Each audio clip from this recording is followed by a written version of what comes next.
Kada taon may bagong rasyon, kahit nagbabakasyon.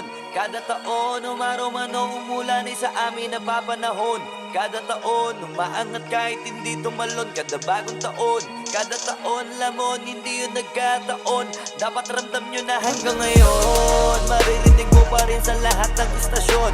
Hanggang ngayon sa mga telebisyon maraming imbitasyon. Hanggang ngayon walang makaawat kasi walang limitasyon. Hanggang ngayon kasama sa henerasyon, hindi na mabubura yun. Pasalamat nga kayo kasi kahit papano nakabuo kami ng bagong eroplano, tsaka mga plano gamit ang tunog na makabago para makasabay ang mga tao. Garantisado para kahit ilagay sa radyo, panalo kahit walang hurado. Malino na agad ang mataas ang grado.